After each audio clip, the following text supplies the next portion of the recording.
First concert was the Beach Boys, 1987, maybe? Was this John Stamos era Beach Boys? No, I didn't see Stamos. Okay. Just a regular-ass drummer. I don't know who was in the band at that time.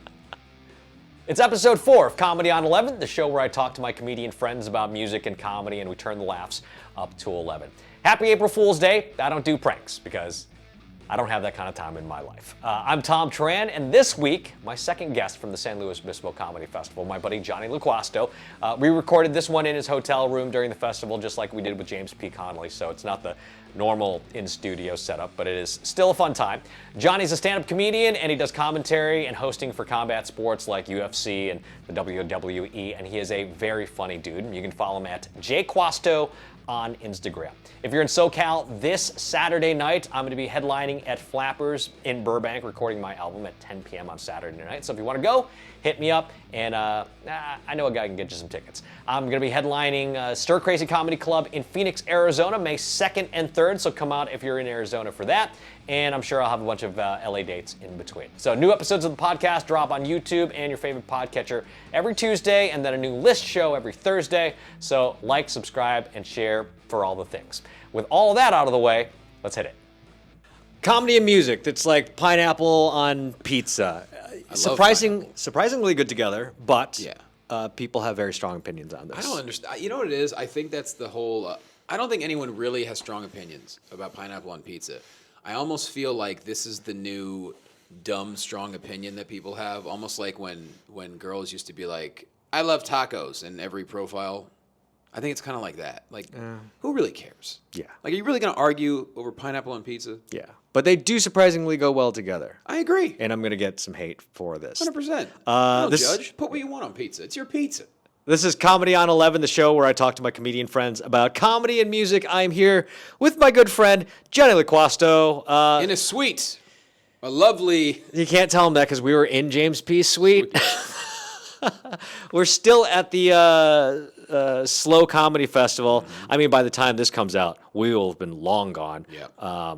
So it's not like a week-long festival. No. It's 4 days. It's windy as hell. It feels like... It's almost like the wind is telling us, like, hey, it's time to go. Behind the curtain, I've been trying to shoot this outside twice now, and both times the weather went, no, we're not doing this. No.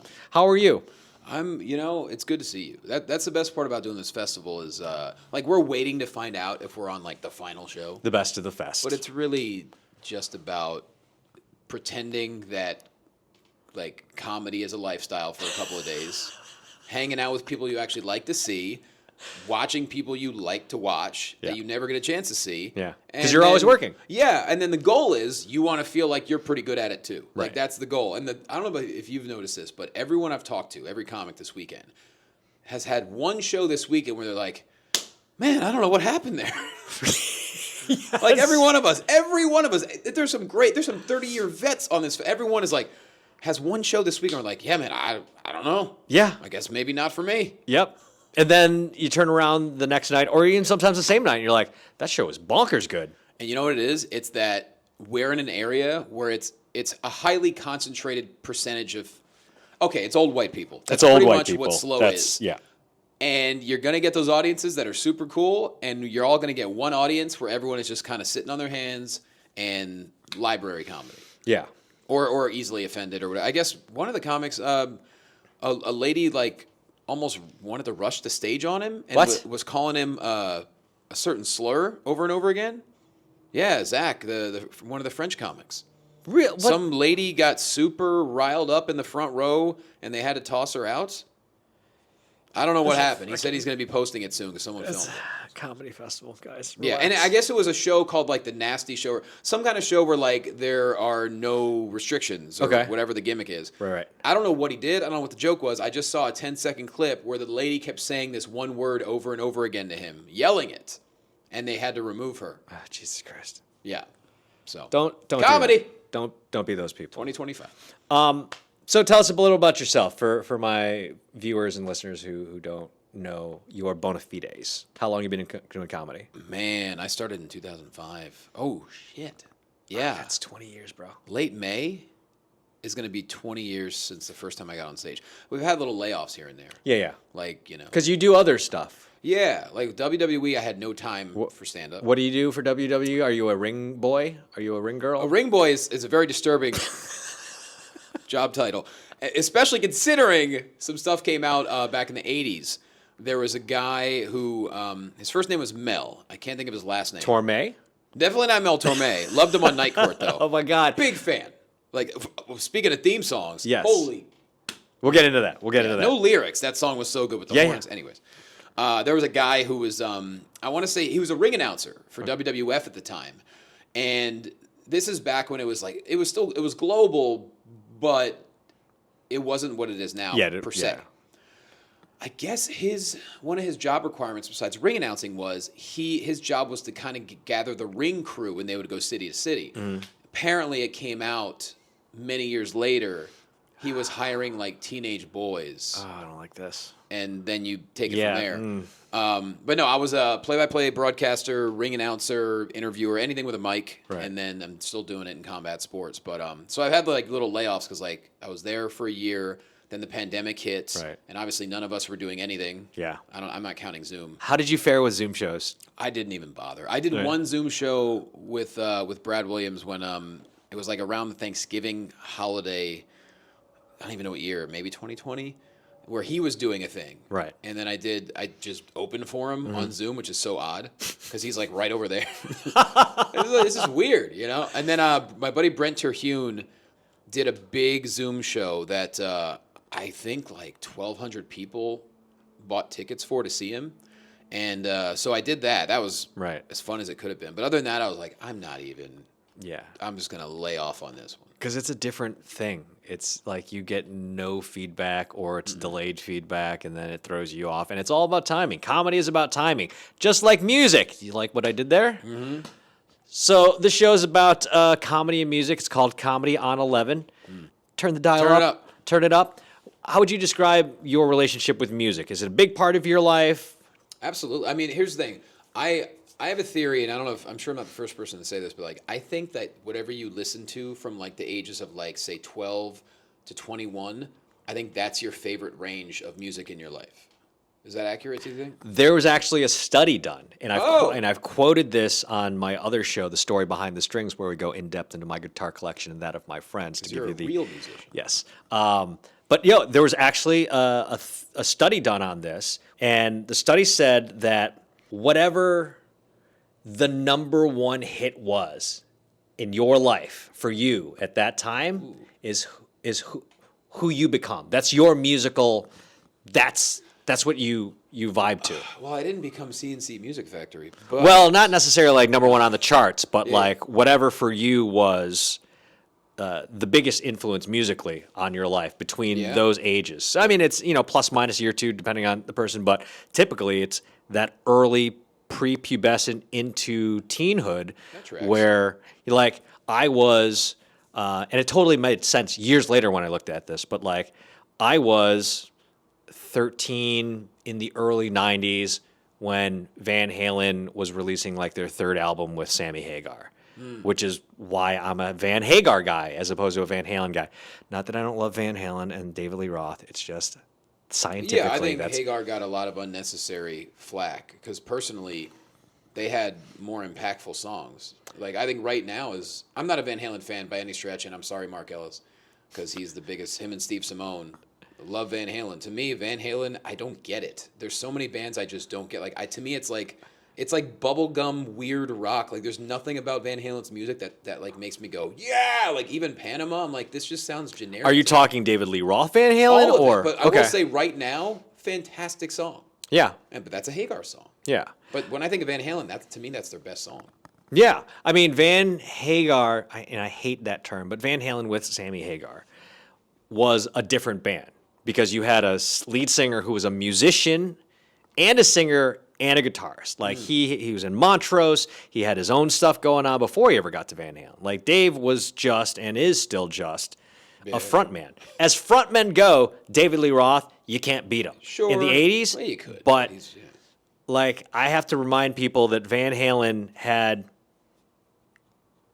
4 number one records after David Lee Roth. Yeah. They had and to me, none. I don't know. David Lee Roth, I get it. Legend. I'm not saying he's not. Legend. But to me, I watch David Lee Roth and I'm like, like I'll take Mike Patton any day over David Lee Roth. Okay. To me, Mike Patton is the most underrated frontman of all time. Okay. He's not flashy. Right. He's just got the most amazing voice, and he doesn't care to write commercial hits. Mm-hmm. He writes the weird shit he comes up with. Right. And that's why I love Faith No More. In the Octagon, David Lee Roth. Who are you putting in the Octagon? Okay. With David Lee Roth? Your ultimate frontman matchup in the Octagon. Any fighting style. Who do you want to see fisticuffs? Ooh. I mean, you got to put Axel in there with his temper. You know what I mean? Like, he's a guy who truly didn't care. Yeah. Like, are we talking late 80s, early 90s Axel? Yeah. Okay. The kind of Axel who would be okay sabotaging his own tour. Just because he didn't feel like showing up. That's a guy I want in the cage. Okay, so artists at their peak, regardless of what decade they're from, any fighting style in the Octagon, tag team. Who are the four you're putting in the Octagon together?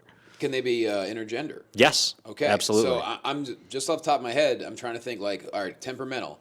We got to have, I think the perfect team would be Axl Rose and Lauryn Hill. Ooh. Because they both don't care about showing up on time. Shit. They will make you wait as long as they want. They will sing 2 songs and say, I'm cool, bye. They don't give a shit. Facts. So they're That's a tag tag team. team. That's a tag team. All right. As far as who their opponents would be, I mean, did Axl have any enemies? I feel like he did. Everybody from the 80s was Yeah. basically Metallica. They had a big blowout with Metallica on tour one year. Actually, Faith No More was opening for that tour. It was Faith No That's More, right. Metallica, and Mike Patton's got a lot of stories about that. It's funny. I know Patton hates Anthony Kiedis. Always has. Really? Yeah. There's videos of Mike Patton 30 years ago talking about like what a dipshit Anthony Kiedis is. Hilarious. And I love watching those videos. Hilarious. So I'd like to see them one-on-one. Okay. I'm sure Patton would too. As far as who would you put Lauryn Hill and Axl Rose up against? Lauryn Hill and Axl Rose tag team versus... Vince Neil? I feel like he's a little too passive. I mean, at his peak, 80s Vince Neil was so doped up and drugged out. Ooh, how about Weiland, speaking of drugged out? Oh, yeah. I feel like Weiland would just wander himself out of the ring and just start floating around, but that'd be kind of fun. He would get counted out. So Axl and Lauryn Hill, I'd say Lane Staley. Oh, good one. With the gloves. With the gloves. You know why he wore those gloves? No. From what I was told. It's because he had too many heroin tracks in his hands. That tracks. Yeah. Literally tracks. Lane and, you know who's a badass? Lizzie Hale from Hailstorm. I don't know who that is. They're a contemporary rock group that Are they pirate rock? feels I've heard of like, no, feels like the 80s. So Lizzie Hale. Lizzie That's Hale. a good intergender tag team then. Yeah, she was actually, for a little while, singing lead for Skid Row as of like late 2024. Oh, Sebastian Bach would be good in a Oh, fight. yeah. Big fan of him, man. Right. He talks his shit. Yeah. What fighting style? Oh, I think you just let people swing hands. Okay. No need for martial arts. Okay. Just scrap it. So it's just throwing hands Yeah. in the octagon. Who's winning? I don't know Lizzie personally. Okay. So She's a badass. Yeah. But so's Lauren though. This is true. By the way, her son, fantastic reggae. Really? Like he's on the way up. He's released a couple of songs and every one is a banger. So she has a kid. The dad is a former NFL player, and he is Bob Marley's nephew or something. So basically, Lauryn Hill's son is Bob Marley's like grandson or something. His name is YG Marley, and his first song went super viral. It's called "Praise Jah in the Moonlight," and it's great. And he's kind of releasing one song at a time, but so far every song's been fantastic. He is the son of Lauryn Hill and former CFL football player Rowan Marley, the grandson of Bob Marley. Thank you very much. So the dad is a grandson of Bob Marley, so he's the great-grandson of Bob Marley. And he sounds so much like Bob, it's crazy. You would think it was like Steven or one of the other kids. Jeez, that's intense. Yeah. What's your favorite musical memory? Ooh, there's a couple. I'll give you a goofy one. In college, I went to college in Philly, and very small school, 2,500 kids tops. It was also a suitcase school, so it was in the middle of West Philly. Most students... Born and raised? On the playground? Hour north. I went to the playground on occasion. And is that not where you were raised, though? I was raised an hour north. Okay. But then lived in Philly. So. But on the playground? I was raised on the playground. We didn't have a roof. It was Good. I slept on a picnic table. Good. And most of the students in our school would commute. So there was like literally one dorm building, and on weekends everyone left. Well, they announced the Roots were coming to play, which in hindsight, you and I know, for them that's just a college gig. Yeah. Because this is before the Roots really blew up. Like, right. Illadelph Half-Life was out, and I love that album, but they hadn't hit the song with Erykah Badu yet that really blew them up. Mm-hmm. So they were on BET, but they weren't on MTV. But they were still, like, successful. They were coming to play, and I was like, oh, my God, I'm stoked. But it was on, like, a Friday night. So I go to the show, and I'm telling you, it was in our gymnasium, our shitty little gymnasium, where, like, on the stage was the gym equipment. They had to set up essentially in front of the gym equipment on the stage. Yeah. There was maybe 100, if that, at the show. What? They still played for 90 minutes, crushed it. They hung out afterwards. I talked to Questlove for like 15 minutes. Hysterical. And at one point, he's like, hey, do you want to see our new album? I was like, yeah. It would have been Things Fall Apart, that album they were working on. And he opens it, and it was Jay-Z the Blueprint. He's like, oh, man. He's like, my bad. I took it out and put in this Jay-Z one. I'm like, okay. And so everyone was super cool. Fast forward a couple years later. That's hysterical. They're famous as famous goes. And, Things Fall Apart came out. Yeah. What They Do came out. Actually, that was Illadelph. The song with You Got Me with Erykah Badu, all that stuff. And they're doing some kind of interview. And they're like, what's the worst show you've ever done? And apparently Black Thought was like, oh, man, this small pharmacy school in West Philly. Worst show we've ever done. And I was like, yeah. I was like, I want to do a set on Fallon just to tell that story.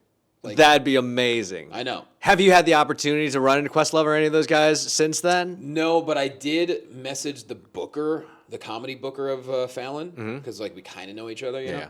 And I sent him the story, and he showed it to, I forget who he told me, someone on the band, and the guy was like, oh, I remember that show like it was yesterday. And this is 25 years ago. Hilarious. So that's how bad that show was for them. What's your worst show? What is your, I'm going to remember this 25 years from now? I don't have, that's the thing is, I think I put him, I forget about him right away. Okay. So I don't just have like purge them out of your brain? We've both done these horrible shows where like, why are we at a fish restaurant and why is there a microphone? Like things like that. But like... That feels very pointed. Oh yeah, I remember there was some Long Beach thing one time where we shouldn't have been there. Yeah. Oh, dude, I remember it.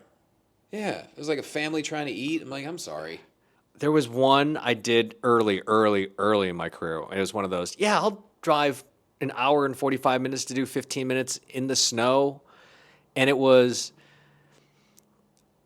like, how would I describe it? You know those general stores from like Little House on the Prairie? Mm-hmm. It was like one of those. Oh. In, I think it was colloquially called Pennsyltucky. It was a part of Pennsylvania that might as well have been Kentucky. Do you remember where? I don't remember where. Because I'm from Pennsylvania. Okay. And I literally stood on a corner on a milk crate as people were buying groceries in this little... Who set that up? Just whatever shit comic I was working with. This is so early in my career. It was before I left New York. Yeah. So I was still living in Buffalo at the time. Wow. And it was brutal. Yeah. I would imagine so. Yeah. And I mean, I wasn't good at the time. I mean, I was pretty shit. I was young in my career. But... There were war rooms. Like, I remember there was a room in Long Beach called Taco Beach where it was just a raucous, chaotic environment. I remember one time, like, people were just throwing coasters at me from the bar. Throwing coasters at you? Yeah.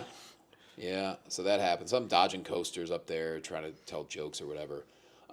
There was a room in Compton called the Family Room that I did a couple of times, but I'm not going to lie. Like, the neighborhood was so bad, it was... And apparently, from what I was told, it's the comedy show where, like, gang members would hang out in the back and just chill. Oh, one of those. And I did okay my first time. And I guess the whole gimmick is, like, if the audience likes you, they throw money at you, like you're a stripper. Oh. And after my second set... I don't hate that idea. I don't hate that. The second time I went, the guy before me, I think was... his nickname was the Crackhead. I'm not even kidding. I'm not Cool. making this up. He wore a fire helmet for his set and walked like half the audience because he didn't know what he was on something. Yeah. And then my set was silence. Like, it wasn't even like, they didn't even care enough to tell me they didn't like me. They didn't have the energy. They were just silent. And I was like, you know what? Because early in your career, you're like, oh, I want to be able to do any kind of room. And Yeah. I was like, you know what? I don't need to do Compton. Yeah. It's okay. I tried it. Did you ever do, what was that room on Pico? Not was it the Union? No, Comedy Union? That's a club. Yeah. I've never done it, though. Yeah. It was an urban room. Mm-hmm. And Yeah, Union. Yeah. Is it still around? I don't think so. Yeah. I got asked to do it, and I did it. It was like, I think it was another like military vet who was trying to do a thing, and she was like, "Would you?" Oh, like headline my show, and I got there, and I was the only not black person on the street, like maybe within a 3-block radius. Yeah, Comedy Union has a audience. And I closed that show. And here's the thing about doing rooms like that I learned, and I think specifically from that room. Like, if you get up in a situation like that and just punch him in the face, first thing, you got him. The thing is, though, you have to be yourself doing it. Yeah. They can sense if you're forcing it. Yeah. And that's when they're like, no, we're not having this. Yeah. Yeah. I think I got up on stage, and it was an all-black room, all-black comics, except for me, who was headlining the room. And I got up, and I was wearing, I am not shitting you, a polo shirt with a little thing. That's actually not a bad idea, though. Yeah. Because you stand out so much more. And the first words out of my mouth were, "Is anyone else confused?" Eh, And the place went crazy. that's a great start. And that was it. Like, I punched him in the mouth, boom. It was like one of the best shows I've had. Yeah. There was a girl, I don't know if I can tell this story because my girlfriend will watch this. Don't. Not worth it. She was a nice young lady. We'll leave there. Hey. There you go. How'd you get into comedy? Man, I think as a kid, I was always obsessed with it, you know? Like, as far as listening to, there's the Sandler albums and things like that. And then I was a fat kid. And so I just... You too? Oh, big. Yeah, I was... Dude, we'll compare fat kid pictures. Okay. I was a fat kid. I got some good ones. All right. I was a $170 in, like, 6th grade. Oh, shit. Yeah. Yeah, I got photos, and I show my girlfriend now. She's like, "Who's that fat kid?" I was like, Get out of here. That was me. Yeah. I would never have thought that. Oh, yeah. So you were a fat kid? Yeah, so I was fat. And I used comedy to kind of deflect from getting picked on and stuff like that. And so... Which is what we do. You have no choice. Yeah. Because back then, no one cared if you got bullied. There was no protection. Now, granted, we didn't deal with the internet, so... Right. 50-50. But, yeah, so I was always kind of obsessed with comedy in a certain way, never thinking I would actually do it. But then, you know, I moved to California. I was working as a physical therapist. And I was just like, what do I have to lose? And so I took a comedy class and I don't half-ass anything. Right. So after I did that, I was like, either I'm going to keep going and actually try, or I'm going to quit. Because what's the point of just floating around and doing the occasional open mic? Right. And so I just led the double life for many years, like working physical therapy in the hospital and then hustling and doing shows left and right. And then, you know, here we are today. Yeah. But always, music and comedy to me is always like a perfect blend. Like, I always loved concept albums. Like, Yeah. To this day, I still don't like the fact that we're in such an ADD society that comedy specials now... I remember I was talking to a guy a couple of years ago who worked at Netflix when I was trying to put my first special out. And he's like, I sent him my special. And he's like, Netflix said no. I'm like, of course they did. But he's like, even if they said yes, they would want you to take out your entire introduction.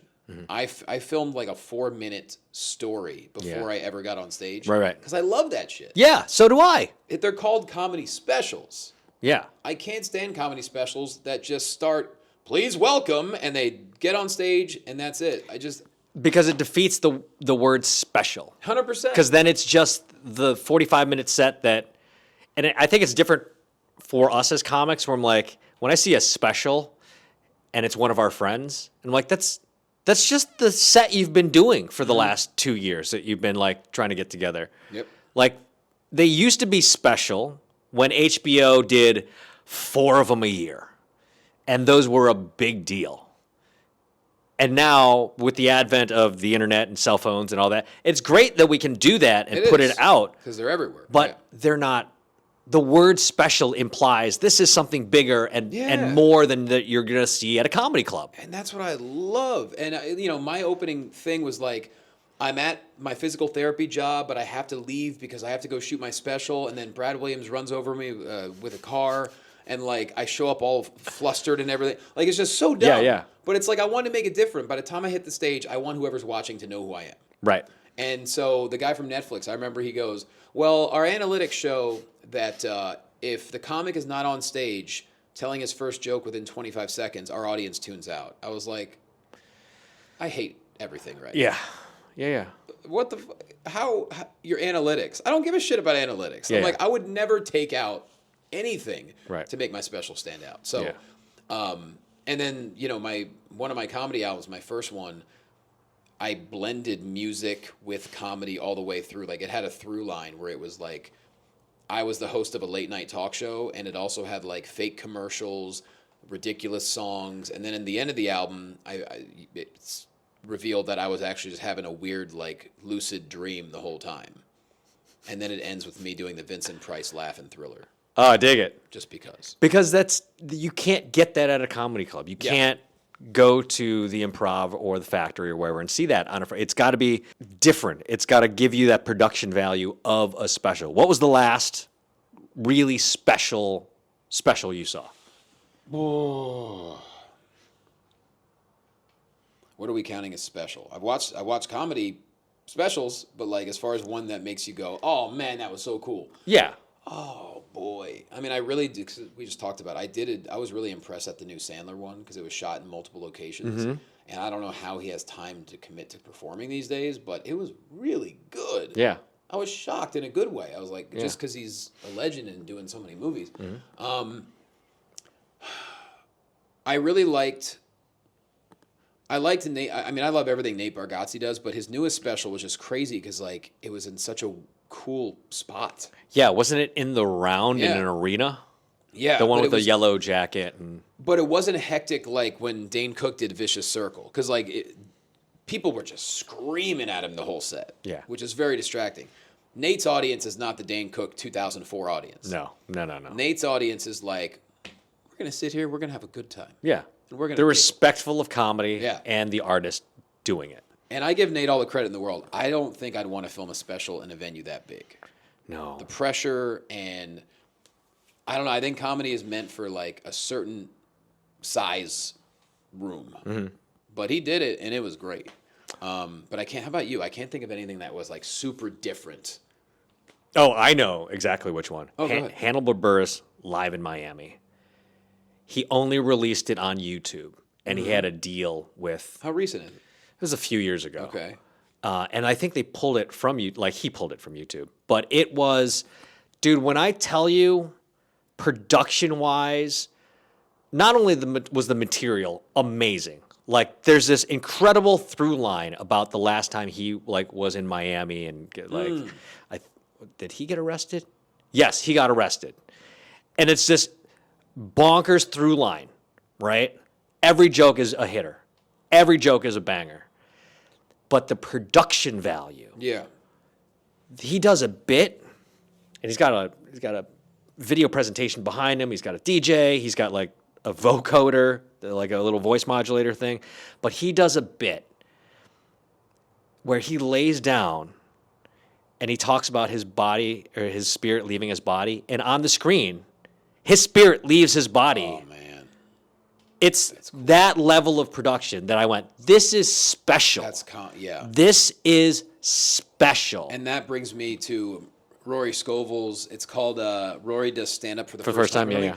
He does the stand-up in a tiny room, but the walkthrough, the Birdman walkthrough in the beginning, where he's having a dream sequence where like he's doing a shot, throwing the glass, grabbing a girl, making out with her, doing all this crazy shit, walking down the stairs, and then he wakes up like, huh? And they're like, dude, you're on next.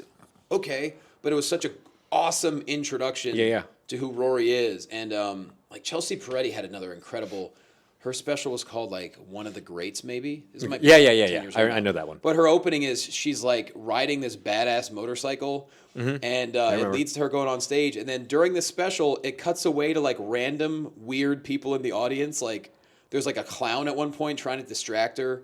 Like that's the kind of shit that I love. Yeah. Like thinking outside the box and just like, this is my special, so I'm gonna do what the hell I want. Yeah. And if you get it, sweet. If not, I'm okay with it.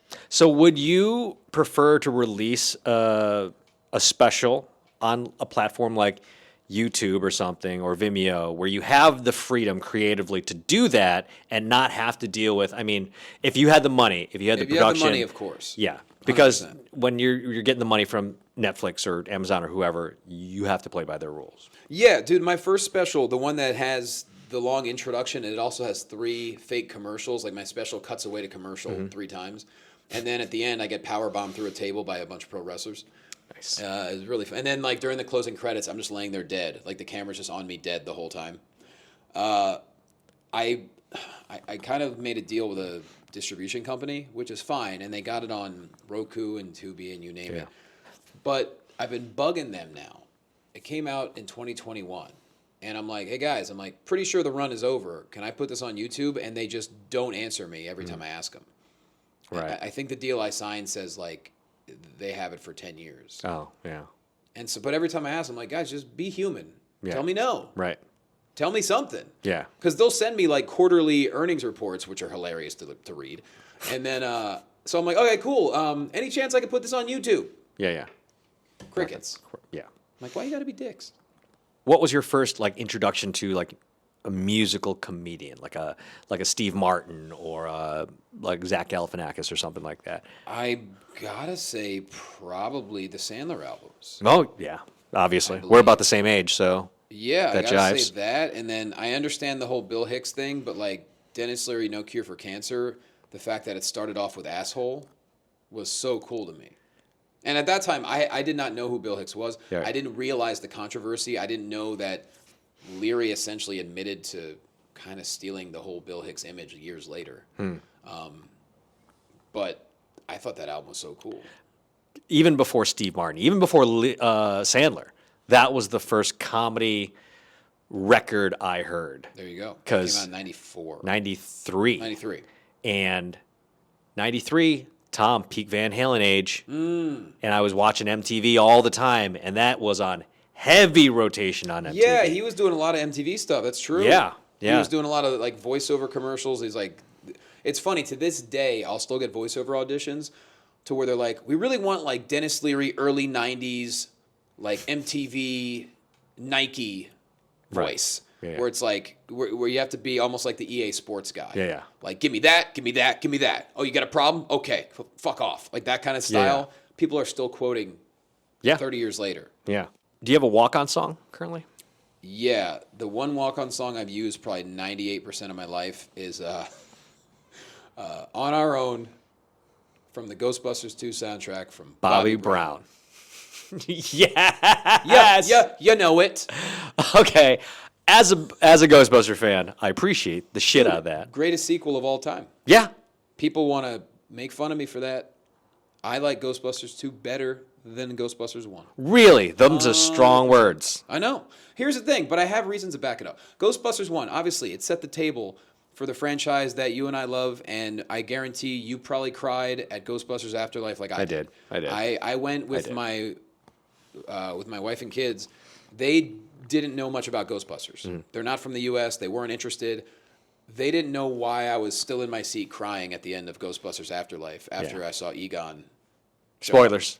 Yeah, sorry if you haven't seen it yet. It's The movie's only 6 years old. classic. But yeah, so Ghostbusters 1 sets the table. But Ghostbusters 2, the story behind it is so real. Came out in 1989. If you told me today that New York City had a bunch of negative sludge under the city, I'd believe it. Because look at our society. Yep. Like the story there is so... Egon fucked the toaster. That too? Yeah. By the way, soundtrack to Ghostbusters 2 is fire. Banging. Favorite track off that? Well, besides On Our Own, Yeah. I got to go Flip City. Okay. That song is so cool. Yeah.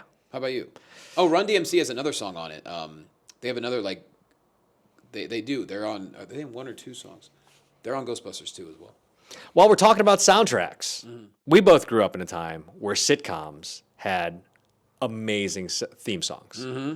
Do you think sitcoms now are lacking something by not having strong theme songs? Of what course. What was the last strong sitcom theme song you can think of? Dude, the problem is shows don't last. Everything gets canceled right away. Yeah. Like when we were growing up, even horrible sitcoms had a 5-year run.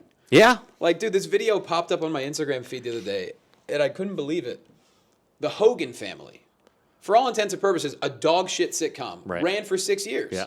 Roberta Flack sang the theme song. Really? Couldn't believe it. Because I'd not thought about the theme song in a while, and I saw this Instagram video, and it showed the opening sequence, and I was like, this song is lovely. And then it said in the thing, in the caption, Roberta Flack sang it. I'm like, for the Hogan family? Yeah. She took the time. Together Through the Years by Roberta Flack. Amazing theme song for a sitcom that nobody cares to even remember. Like Justin Bateman was on it. Yeah. But it wasn't good, I don't think. No. But it still ran for 6 years. Yeah.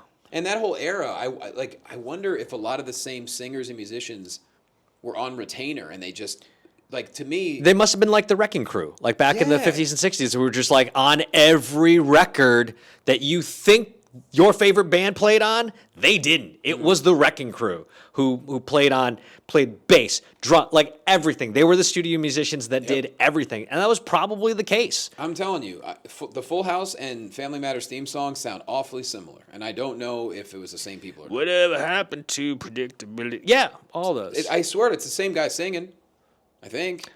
We used to sing.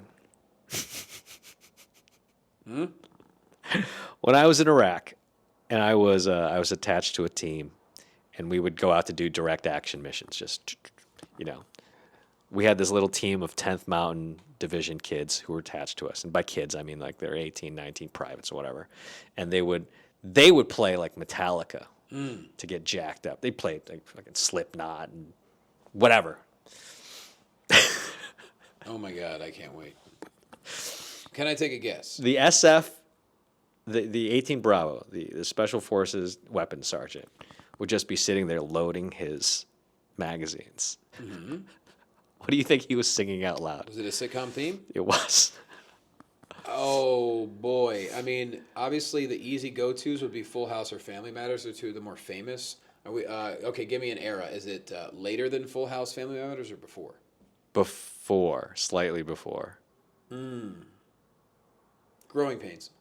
Yes. Wow. He nailed it. He nailed it. Holy shit. Wow. This is not planned. He didn't tell me anything. No. But that's a great song. Yeah. Johnny would sit there loading his magazines. Show me that smile again. Show me that smile. Like, we would harmonize that shit, and these little 10th Mountain kids would walk by going, I don't know what the fuck's going on. I don't like this. I don't know what's happening. Because you guys do it together. Number one, it gets you into rhythm, and it also kind of calms you down because you need to be under control. Yes. Yeah. Yeah, so you got these 18 and 19-year-old kids just getting fucking jacked up on metal. Yeah. And we're sitting there just loading magazines going, show me that smile again. It was, I can't believe you fucking nailed that. I'm shocked. Because there are a lot of great theme songs. There were. But that one because that one popped into my brain because it's such a singable song. Yeah. Fun fact, Kurt Cameron married his girlfriend who went to my high school years before me and shut down the major intersection near my parents' house, got married in that church. And I didn't know it was happening until it was on the news. I was like, why can't we get to the airport? Okay. It's like fucking... Are they still married? I don't think so, because he's gone all crazy Christian-y. I was going to say, but getting divorced is not very Christian of him. I mean... Maybe she wanted it. At this point. Yeah. Wow. That was a moment. I'm proud of myself for that one. That was a moment. I asked this question to all the guests, but because you're in a unique place with your other job, working for combat sports like UFC and WWE for a while. Every rock star wants to be a comedian. Every comedian wants to be a rock star. You're around a lot of pro wrestlers who are rock stars in their own right. Yeah. And you're a comedian. Do you feel like there's something in that rock star or pro wrestling, combat sports kind of arena where they're like, yeah, man, I want to be funny too? Dude, the amount of pro wrestlers who are obsessed with comedy and then vice versa. I mean, you know it. You see how many comedians you know. Brad goes on the fucking Chris Jericho tour every year. 100%. And one of the comics in this festival last night, he's wearing the T-shirt and the vest of LA Knights, who's with WWE. Him and I were roommates at one point. Yeah. Like, we were, like, me, him, and another wrestler were living together before, like, right up until I went to WWE. And then, sure enough, he ended up going back to WWE, like, a couple years later. And so I told this comic, I go, oh, that shirt, it's my former roommate. His jaw dropped, like, what? Comedians love wrestling and vice versa because the life is similar because you start off for years making no money, losing money, eating it every night, just in different ways. Comics, it's psychologically. Wrestling, it's physically, a little bit of psychologically as well. And you just have to work relentlessly and dedicate yourself to make it. So I think that's where the parallel is. And obviously there's the performance because as a wrestler, you could be the greatest technician in the world. You could be a high flyer, but if you're not a personality, you're not going to get over with the audience. You're only going to get so far. Right. And that's one of the things I tell younger wrestlers kind of getting into things, like from a broadcast perspective. I'm like, if you don't give the audience something to care about, they're just going to move on after you do something crazy. Right. And so that's where I think there's the parallel there, because as comedians, we have to find ways to stand out, and wrestlers do as well. What was your first comedy show, and what was your first music concert? First concert was the Beach Boys, 1987, maybe? Was this John Stamos era Beach Boys? No, I didn't see Stamos. Okay. Just a regular-ass drummer. I don't know who was in the band at that time. But it was the rest of the band. It was before... Mike Love and all those? Yeah, it was before Mike and Brian had one of their many blow-ups. Many blow-ups, yeah. And Mike fired Brian. It's like, you guys are in your 70s. Just, come on. Yeah, chill.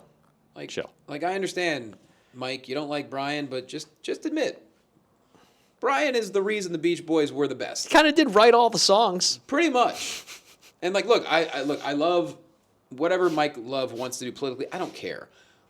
I like Mike Love, but his lyrics, very elementary. Brian Wilson wrote some deep shit. And melodies. Yes. And harmonies that were bangers. Dude, Pet Sounds Yeah. is so unique, and some of it is real sad. Like, Caroline No makes you want to crawl under the covers.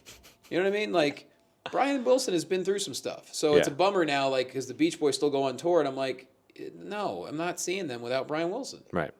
I can't do it. Right. But yeah, Beach Boys were the first concert ever.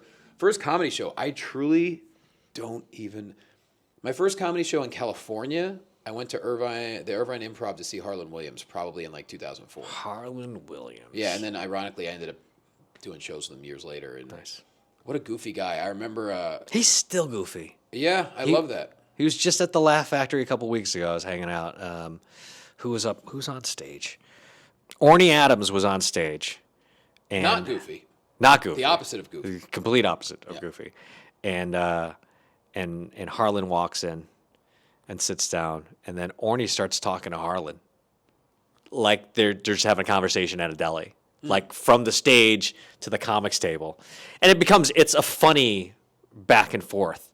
But Harlan was very much like he was being funny, but you can tell he was kind of like, just finish so I can get up there. Yeah. Yeah.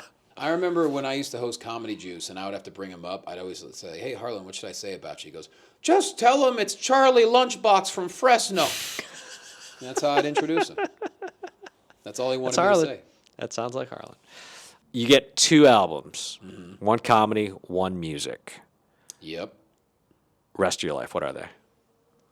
I mean, I think we all have our favorite artists in different genres. You know what I mean? Like, for Faith No More is my favorite band of all time, like beyond. Like, I would love if they just could pull together one more album. I know Mike Patton's not really into it, but I would love, I've been fortunate to see them in concert now. I never thought I would, but I've seen them a few times.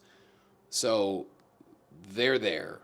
As far as hip hop, it would be, De La Soul, Camp Lo, Michael Franti and Spearhead, like those kind of love them to death. I actually became friends with one of the guys in Camp Low. Isn't that crazy? In this job, we get to meet our heroes like this. It was so, and they're both the coolest. And they did us their 20th anniversary tour. They did a small show in L.A. Years ago, and just incredible to meet the dudes. And like, I don't think like, because they were shocked that I told them like how much their music influences, and they're looking at me. They're like, why would we influence you? I'm like, because you guys are so unique and original, and you know. But I would say, as far as like, if I had to pick one album, it would have to be Bob Marley, because he's like the one artist I could listen to at any time of day, at any point in my life, and I'd be like, yep, leave it on. Mm-hmm. Like, is everything he does, everything he did, I should say, I don't know. It just had such a purpose to it. It had such a feeling to it. It had such a soul to it. And he wrote everything from, you know, a fun, happy, poppy song like Jammin' to, you know, standing up against the system. Right. And so I can't get enough Bob Marley. That's why I'm excited for YG, because he's got that same feeling and that same soul to him, you know? Yeah. And then as far as comedy album, that's a tough one. I mean, I'm not saying this to be self-serving, but my album, because sometimes you have to remind yourself of what you can do. Okay. So, like, my album, I called it Jonny Loquasto Presents Jonny Loquasto's Jonny Loquasto. It's so stupid. But it's like, it's the whole concept thing where it starts off with the opening late night sketch, and then it has like fake commercials, an infomercial, stand-up, music, and then it all ends super goofy. I've always been obsessed with the Vincent Price the laugh voiceover and the laugh from Thriller. I love voices like that. And so, like, to me, I put so much work into it, studio work, and you name it. Yeah. I'm just really proud of that. Yeah. And so I would actually have that as a reminder of like, hey man, your brain can think of things. Because like now that I have a family and stuff, my brain is consumed with, all right, are the kids okay? Is my wife okay? Am I making enough money? You know what I mean? Yeah. To where a lot of times that window of free creativity isn't there. Right. So sometimes you have to listen to something to remind you, like, hey, I can still do that. Yeah. Excellent. So. All right, man. One last question before we take off, because we both have to get to this pizza party thing. Oh, we do. Guilty pleasure song. There's a lot of them. What's one of yours? One of mine. What did I just... Oh, it's a Jonas Brothers song. Okay. It's a new one. Oh, I wouldn't even know. Sucker. It's their new little bop. And by new, I mean like a couple, 3 years. No. Oh. It's fun. You know what? The first time I heard it was actually... Wait, are the three of them still doing songs? Yeah, they just got back. They got back together a couple Or is there years two ago. or three? It's three. Okay, so I get Hanson. But there's also three in the Hanson Brothers. Right. Yeah, the first time I heard it was actually a rock cover by a bunch of dudes on the internet. And I was like, this is pretty good. Let me see what the original sounds like. And the original I was like, oh, I like this too. And it's this weird, it's for some reason I can lift to it. It's one of those songs I put it on and I'm like, all right, here we go. Dude, they're talented. What's one rep max? Jonas Brothers are great. Yeah. I don't really know their music, but I respect the fact that they're fantastic. Yeah, I don't really know their music. I know that one song. I can't name another one. So my guilty pleasure song would be another incredibly, I don't even know the guy's real name, but I believe he's a one-man band. It's Owl City. Owl City? Owl, like Owl O-W-L City. You ever hear the song Fireflies? No. It's such a, I don't want to say a weak, it's like just a, God, how do I describe it? Play it if you want to. I'm looking for it. It came out, I want to say, in 2009 or 10. And from what I understand, this guy made the entire album like in his basement and played every instrument. And to this day, I think he's still making... Oh, he had a hit song with Call Me Lately, or Call Me Maybe. What's her name? Oh, Carly Rae Jepsen. They had a song together called... I hate that I know that. It's Always a Good Time. That's Owl City. Don't know it. Okay, it was a big hit like, I don't know how many years ago. Okay. But I guess Owl City is one guy who plays every instrument. It's like the Bo Burnham of pop pretty music. Much. All right. And it's a beautiful song called Fireflies. Okay. I'll have to look it up. And I can't get enough of it, but it's kind of like, it's not a masculine song by any stretch of the imagination. But it's just a lovely song. I don't know how else to describe it. It's fucking lovely. Lovely. Okay, I'm going to It's such a great song. I'll and actually, see. This guy's pretty. I hate him. I don't like that. Good hair. A lot of great songs on that album. Very romantic cat. Like, very romantic album Fireflies. First thing that popped up. Yeah, I mean, I think that's probably his biggest song. Okay. It's like I said, it's at least 15 years old now, which is hard to believe. We'll find out how much of this I can play before YouTube pulls it off the. Oh, then don't. We'll play it afterwards. It's a lovely song, everyone. All right. Well, thank you so much for sitting down and talking comedy and music with me. Out, man. It was great seeing you. We don't see each other enough. You're one of those comics that I love hanging out with and being around. And I think I said this to Adam Ferrara recently. I don't have a lot of good comedy friends, mainly because the ones that I want to be around are always gone working. And I'm on the road. I tour. You're on the road. You tour. You work. And it's like my favorite comedy friends are the ones that I don't get to see enough of. Yeah, it's true. And you're one of those people. It's true. Likewise. Trust me. All right, buddy. Thank you so much. Bump mics. Good luck tonight. On the. You mean good luck this afternoon to you too? In an hour, we'll find out if we made it. If you and I don't get the right answer, we're not staying tonight. No. Going home. I got a sick cat. Yeah. Thanks for watching. Thanks for listening. Remember to listen to the if you didn't watch this online, you can listen to it on Spotify or any of your favorite podcatchers. And of course, make sure you check out Story Behind the Strings, my in-depth deep dive into my guitar collection, and the Comedy on 11 web show where we do lists about comedy and musical stuff. So thanks for listening. Show us that smile again. Show us that smile.